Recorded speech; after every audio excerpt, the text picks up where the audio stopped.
Assalamualaikum warahmatullahi wabarakatuh. Nama saya Agista Nurul Divani, absen 1, kelas 11 MIPA 3. Saya di sini akan menjelaskan bagian A, makna persatuan dan kesatuan bangsa. Persatuan Indonesia berarti persatuan bangsa yang mendalami wilayah Indonesia.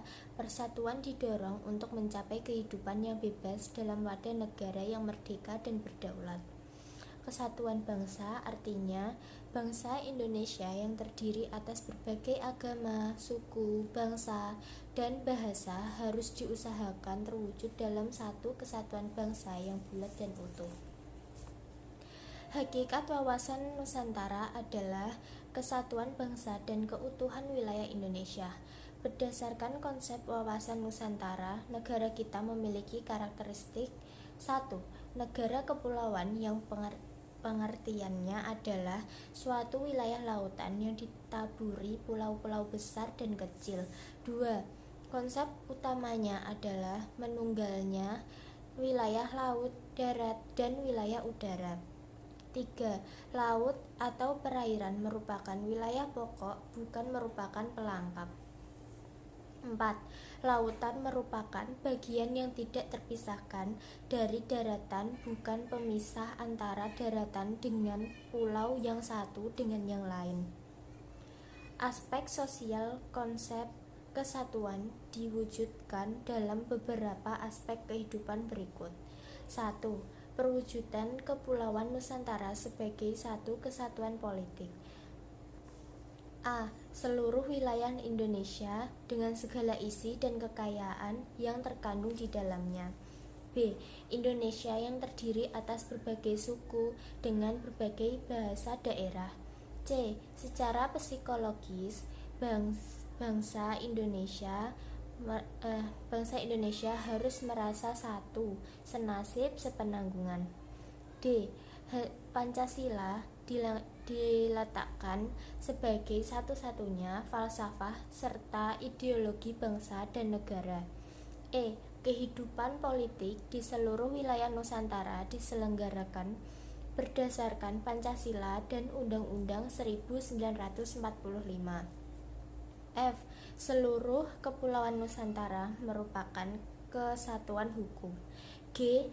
Bangsa Indonesia hidup berdampingan dengan bangsa lain. Nomor 2. Perwujudan Kepulauan Nusantara sebagai kesatuan ekonomi. A. Kekayaan wilayah Nusantara adalah modal dan milik bersama bangsa. B. Tingkat perkembangan ekonomi harus serasi dan seimbang di seluruh daerah. C. Kehidupan perekonomian di seluruh wilayah Nusantara diselenggarakan sebagai usaha bersama berdasar atas asas kekeluargaan. Nomor 3. Perwujudan keperluan Nusantara sebagai satu kesatuan sosial budaya. A. Bahwa masyarakat Indonesia adalah satu kehidupan bangsa harus merupakan kehidupan yang serasi dengan tingkat kemajuan masyarakat yang sama. B. Budaya yang menjadi modal dan landasan pengembangan budaya bangsa seluruhnya, bahwa budaya Indonesia pada hakikatnya adalah satu contoh ragam budaya yang ada menggambarkan kekayaan. Nomor 4.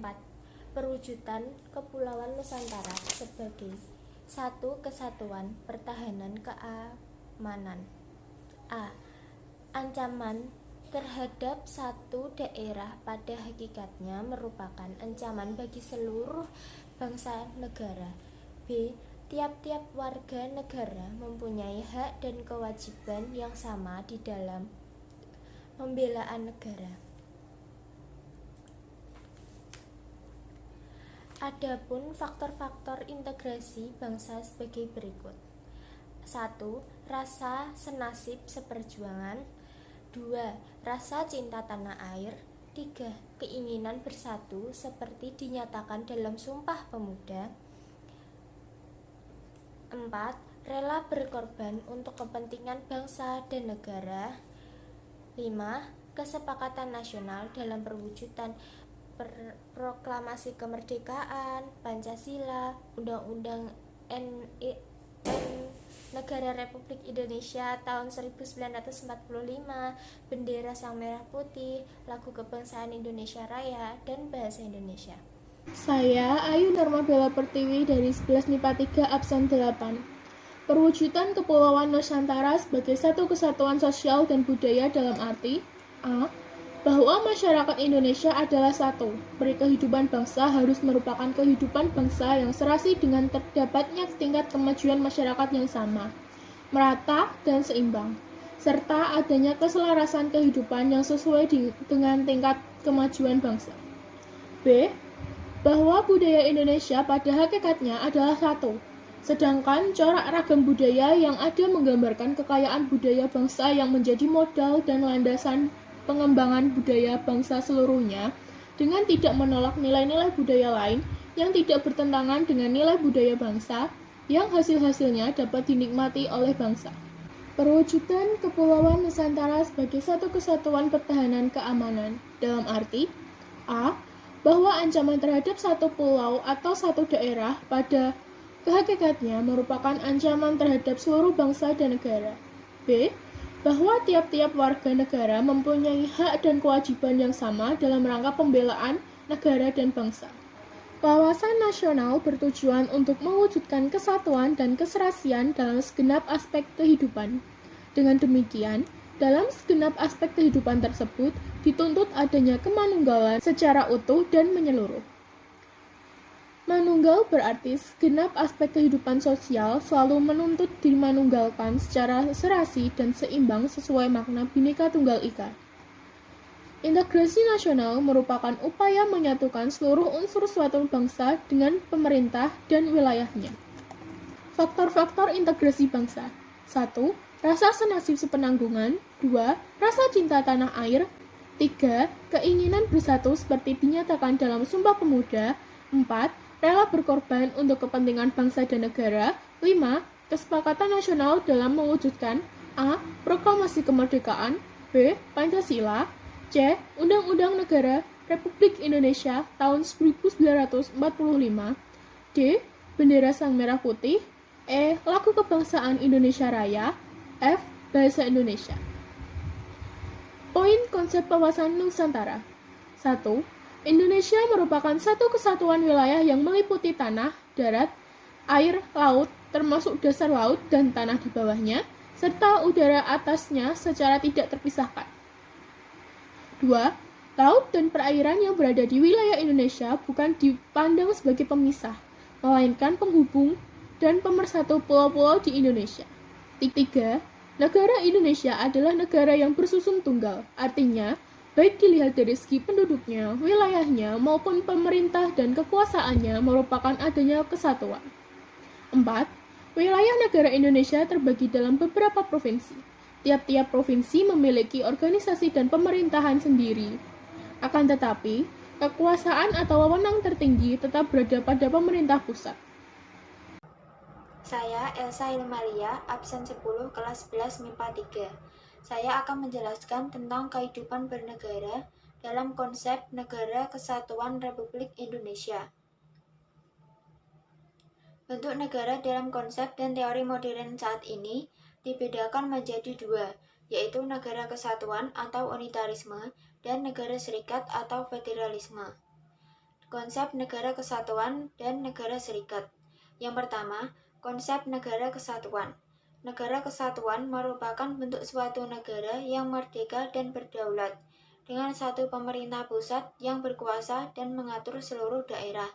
Dalam pelaksanaannya, negara kesatuan terbagi menjadi dua macam sebagai berikut. A. Negara kesatuan dengan sistem desentralisasi. Sistem desentralisasi merupakan bentuk negara yang di dalamnya terdapat pembagian wilayah negara atau daerah. Pembagian daerah meliputi daerah provinsi dan daerah kabupaten atau kota. Wewenang tertinggi dipegang oleh pemerintah pusat. Kelebihan sistem ini adalah sebagai basir keputusan dan kebijakan yang berada di daerah dapat diputuskan di daerah tanpa adanya campur tangan dari pemerintah pusat. Kebijakan yang dihasilkan lebih mudah diterapkan oleh masyarakat karena telah mengakomodasi kebutuhan daerah.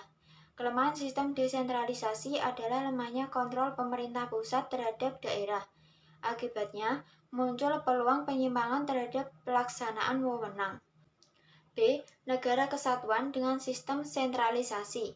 Sistem sentralisasi merupakan bentuk negara dengan segala urusan negara langsung diatur dan diurus oleh pemerintah pusat, termasuk segala hal yang menyangkut pemerintah dan kekuasaan di daerah.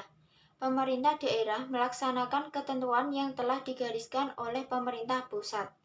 Kelebihan sistem ini adalah keseragaman kebijakan, sehingga permasalahan yang timbul akibat perbedaan kebijakan hampir tidak pernah terjadi.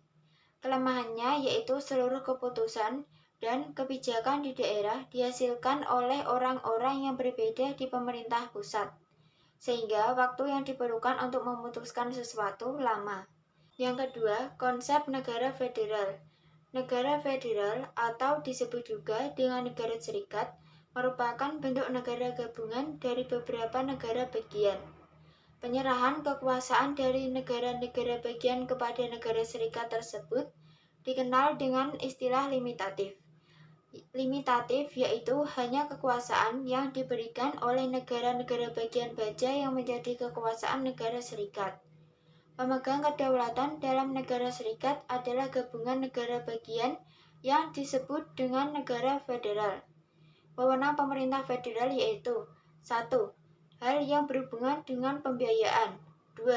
Hal yang mengenai kepentingan bersama antar negara bagian. 3. Hal yang menyangkut kedudukan negara sebagai subjek hukum internasional. 4.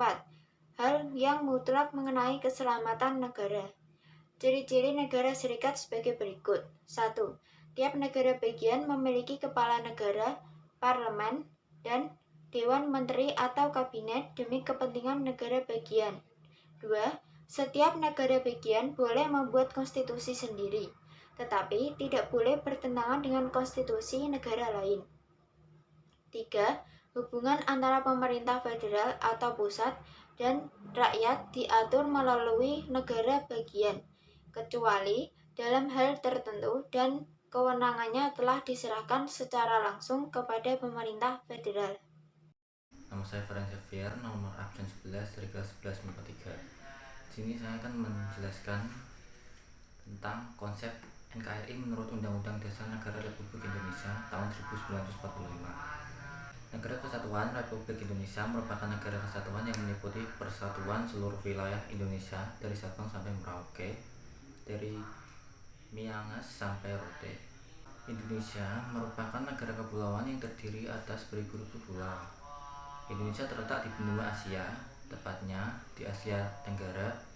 Wilayah Indonesia berada di 6 derajat lintang utara sampai 11 derajat lintang selatan dan 95 derajat sampai 141 derajat bujur timur. Indonesia juga diapit oleh 2 samudra, yaitu Samudra Hindia dan Samudra Pasifik. Negara Kesatuan Republik Indonesia diatur dalam pasal 1 ayat 1 dan pasal 18 ayat 1 Undang-Undang Dasar Negara Republik Indonesia tahun 1945. Negara Kesatuan Republik Indonesia mengandung makna keutuhan negara Kesatuan Republik Indonesia yang meliputi beberapa aspek berikut. Yang pertama, keutuhan wilayah yang meliputi seluruh pulau dengan segenap tanah, air, dan udara yang terbentang dari Sabang sampai Merauke. Yang kedua, keutuhan khazanah budaya yang meliputi adat istiadat, karya cipta, dan hasil pemikiran bangsa Indonesia dan suku-suku di seluruh wilayah negara Kesatuan Republik Indonesia. Yang ketiga, keutuhan sumber daya alam yang meliputi keutuhan kekayaan alam berupa barang tambang, flora, dan fauna, beserta seluruh plasma nutfahnya.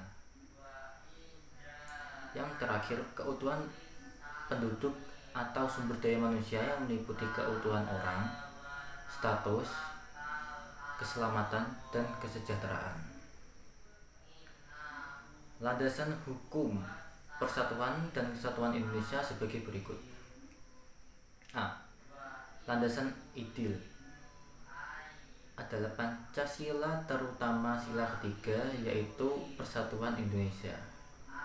B.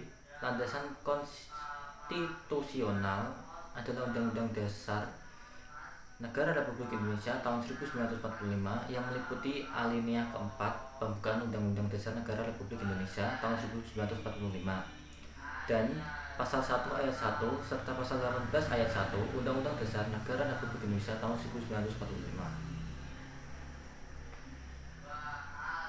Tujuan Negara Kesatuan Republik Indonesia tercantum dalam pembukaan Undang-Undang Dasar Negara Republik Indonesia tahun 1945 yang berbunyi, untuk membentuk suatu pemerintahan negara Indonesia yang melindungi segenap bangsa Indonesia dan seluruh tempat daerah Indonesia, dan untuk memajukan kesejahteraan umum, mencerdaskan kehidupan bangsa, dan ikut melaksanakan ketertiban dunia yang berdasarkan kemerdekaan, perdamaian abadi, dan keadilan sosial.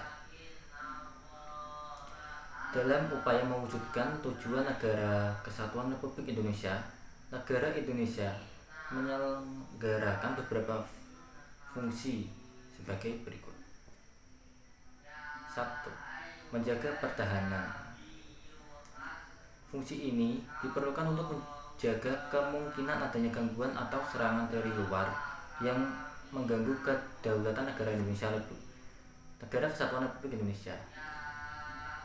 Dalam rangka melaksanakan fungsi ini, setiap negara mempunyai militer. Negara Indonesia mempunyai tentara. Negara Indonesia yang tugas pokoknya menjaga kedaulatan Republik Indonesia. Yang kedua, menegakkan keadilan. Fungsi ini dilaksanakan melalui badan-badan peradilan. Di Indonesia ada beberapa tingkatan peradilan, yaitu Pengadilan Negara, Pengadilan Tinggi, dan Mahkamah Agung. Selain itu, ada pengadilan militer, pengadilan agama, dan pengadilan tata usaha negara. Yang ketiga, melaksanakan penertiban. Negara berusaha menciptakan ketertiban dalam masyarakat agar tujuan-tujuan negara dapat tercapai. Di Indonesia, fungsi tersebut juga dapat dilihat secara konkret. Misalnya, pemerintah mengupayakan perdamaian di Aceh dan menyatukan kelompok-kelompok yang bertikai dalam konflik Papua. Yang keempat dan yang terakhir ini, mengusahakan kesejahteraan dan kemakmuran. Usaha meningkatkan kesejahteraan dan kemakmuran rakyat tercermin dalam program pembangunan yang didanangkan pemerintah melalui rencana pembangunan jangka pendek, jangka menengah, dan jangka panjang. Dan keempat, ini ada keunggulan Negara Kesatuan Republik Indonesia.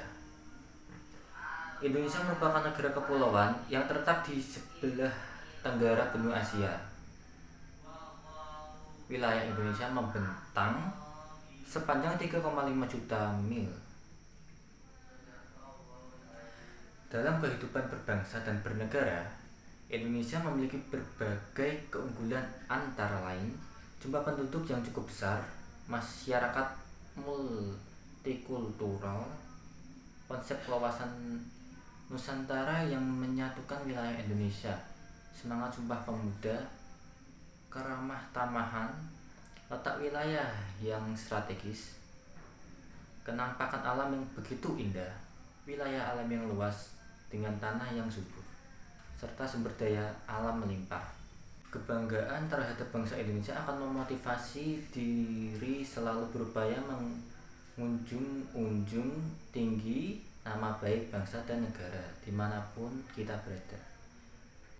Perkenalkan, nama saya Putri Kinasti, absen 27, kelas 11 MIPA 3, akan mepresentasikan bab 3, memperkukuh persatuan dan kesatuan bangsa dalam konteks NKRI, yang bagian C. Faktor yang mendorong dan menghambat persatuan dan kesatuan bangsa Indonesia. Bangsa Indonesia dalam rangka merebut, mempertahankan, dan mengisi kemerdekaan memiliki senjata yang sangat ampuh, yaitu persatuan dan kesatuan. Berikut adalah faktor pendorong juga penghambat persatuan dan kesatuan. 1. Faktor yang mendorong persatuan dan kesatuan bangsa Indonesia. Persatuan dan kesatuan hendaknya dapat dipraktikkan dalam kehidupan sehari-hari. Persatuan dan kesatuan memiliki berbagai masalah. Masalah persatuan dan kesatuan dapat dihadapi jika bangsa Indonesia memiliki ketahanan nasional yang kuat. Masalah-masalah itu bisa terbentuk dari masalah sosial, politik, ekonomi, budaya, dan pertahanan serta keamanan. Menurut Frans Magnus Suseno, ketahanan nasional dibentuk atas nilai dasar dan cita-cita bangsa, bukan segelintir individu atau kelompok tertentu. Adapun 3 faktor pendorong yang memperkuat persatuan dan kesatuan bangsa Indonesia, yaitu Sumpah Pemuda, Pancasila, dan Bhinneka Tunggal Ika. Semangat Sumpah Pemuda itu sejalan dengan hakikat bangsa Indonesia.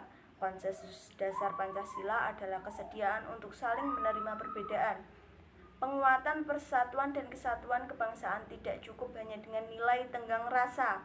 Masyarakat juga harus semakin kukuh menghadapi tantangan pada era global. Tujuannya supaya semua elemen bangsa dapat bergotong royong membangun Indonesia yang sejahtera, adil, damai, dan maju. Bung Karno pernah berkata, "Perjuanganmu lebih sulit dari perjuanganku. Perjuanganku memang melawan penjajah, namun perjuanganmu melawan bangsamu sendiri." Oleh karena itu, harus disadari bahwa persatuan dan kesatuan bangsa tetap menghargai pluralisme dan memelihara keberagaman yang dimiliki bangsa Indonesia. 2.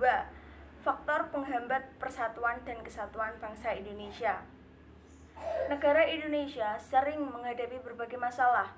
Dalam menghadapi masalah, NKRI berpedoman pada acuan dasar kehidupan berbangsa dan bernegara yang tercantum dalam Pancasila dan Undang-Undang 1945. Berikut adalah faktor-faktor penghambat persatuan dan kesatuan bangsa Indonesia. A. Geografis. Wilayah Indonesia terdiri dari beribu-ribu pulau yang harus dijaga. Jika kondisi wilayah Indonesia tidak dijaga, dapat memperlemah persatuan dan kesatuan bangsa. B. Pembangunan yang tidak merata. Pembangunan yang tidak merata tidak jarang menimbulkan kecemburuan antar daerah. Jika permasalahan ini tidak diselesaikan, dapat memperlemah persatuan dan kesatuan bangsa. C. Keberagaman masyarakat Indonesia. Keberagaman suku, agama, ras di Indonesia sering memunculkan perbedaan. Jika keberagaman ini tidak diiringi dengan rasa toleransi, dapat menghambat persatuan dan kesatuan bangsa. D. Munculnya gejala etnosentrisme. Faktor penyebab munculnya masalah ini adalah pluralitas. Pluralitas di Indonesia melahirkan berbagai persoalan. Setiap suku, agama, ras, dan golongan berusaha memperoleh kekuasaan. Pertarungan kepentingan inilah yang dapat memperlemah persatuan dan kesatuan bangsa. E. Melemahnya nilai budaya bangsa. Jika masuknya budaya asing tidak diantisipasi dengan baik, maka dapat memperlemah persatuan dan kesatuan bangsa. Saya Wisnu Aji Bayu Laksmana, absen 36 dari kelas 1143. Perilaku yang menunjukkan sikap menjaga keutuhan negara kesatuan Republik Indonesia. Pada dasarnya, ancaman terhadap satu wilayah Indonesia merupakan ancaman terhadap seluruh wilayah Indonesia. Setiap warga negara Indonesia bertanggung jawab menjaga keutuhan negara kesatuan Republik Indonesia. Oleh karena itu, setiap warga negara hendaknya berpartisipasi dalam menjaga keutuhan negara kesatuan Republik Indonesia. Mengapa setiap warga negara Indonesia harus menjaga keutuhan NKRI? Bagaimana bentuk partisipasi warga negara dalam menjaga keutuhan NKRI? 1. Arti pentingnya menjaga keutuhan NKRI. Kemerdekaan bangsa Indonesia dicapai melalui perjuangan yang sangat panjang. Para pahlawan berjuang dengan semangat kebangsaan dan cinta tanah air. Kemerdekaan yang diraih tidak lepas dari semangat persatuan dan kesatuan. Hingga pada akhirnya, bangsa Indonesia memproklamasikan kemerdekaannya pada 17 Agustus 1945. Kemerdekaan bangsa Indonesia menunjukkan bahwa bangsa Indonesia sudah bebas dari belenggu penjajahan. Selanjutnya, bangsa Indonesia dapat mengisi kemerdekaannya dengan melaksanakan pembangunan. Pembangunan dapat berjalan dengan lancar jika negara aman. Sebaliknya, jika negara tidak aman, pembangunan akan terhambat. Pembangunan yang terhambat akan merugikan seluruh rakyat. Dengan demikian, cita-cita untuk mencapai suatu negara yang berdaulat adil, makmur, sejahtera, dan bermartabat tidak akan tercapai. Bangsa Indonesia harus selalu bersatu mempertahankan keutuhan wilayah NKRI. Oleh karena itu, seluruh rakyat Indonesia harus menjaga keutuhan negara kesatuan Republik Indonesia. Tahap terjaganya keutuhan NKRI akan memberikan berbagai manfaat bagi bangsa Indonesia, yaitu selain pembangunan di segala bidang dapat berjalan lancar, bangsa Indonesia akan mampu menanggulangi berbagai ancaman, baik dari dalam maupun dari luar negeri, yang dapat memecah belah bangsa Indonesia. Perbedaan suku, adat, budaya, dan agama dapat menjadi sumber kekuatan untuk hidup sejajar dengan bangsa lain, sehingga akan tercipta rasa kebersamaan di seluruh aspek kehidupan. 2. Wujud sikap menjaga keutuhan NKRI. Para pahlawan telah banyak berkorban, baik harta maupun nyawa, demi kemerdekaan NKRI. Oleh karena itu, Anda wajib meneladan pengorbanan para pahlawan. Sikap meneladan para pahlawan dalam menjaga keutuhan NKRI dapat dilakukan baik di lingkungan keluarga, sekolah, maupun masyarakat. Adapun contoh wujud sikap meneladan para pahlawan dalam menjaga keutuhan NKRI sebagai berikut. A. Di dalam lingkungan keluarga. 1. Menjaga kerukunan di antara anggota keluarga. 2. Saling menghormati dan menyayangi dengan anggota keluarga yang lain. 3. Tidak memaksakan kehendak kepada anggota keluarga yang lain. 4. Menghargai perbedaan pendapat. 5. Menjaga nama baik keluarga ketika bergaul dengan orang lain. B. Di lingkungan sekolah. 1. Mengikuti upacara bendera dengan khidmat. 2. Saling menolong dan berbagi dengan teman. 3. Menghargai dan menghormati pendapat teman. 4. Tidak membeda-bedakan teman dalam bergaul. 5. Menghormati guru dan karyawan. C. Di dalam lingkungan masyarakat. 1. Tolong menolong dan saling menjaga perasaan. 2. Saling menghormati dan menghargai hak orang lain. 3. Tidak membeda-bedakan suku, agama, dan daerah. 4. Bersikap arif dan mau bekerja sama dengan orang lain. 5. Aktif mengikuti kegiatan kemasyarakatan. Itulah beberapa contoh perilaku sebagai wujud sikap menjaga keutuhan negara kesatuan Republik Indonesia. Perilaku-perilaku tersebut hendaknya dapat Anda terapkan dalam kehidupan sehari-hari. Sekian presentasi dari kami. Wassalamualaikum warahmatullahi wabarakatuh.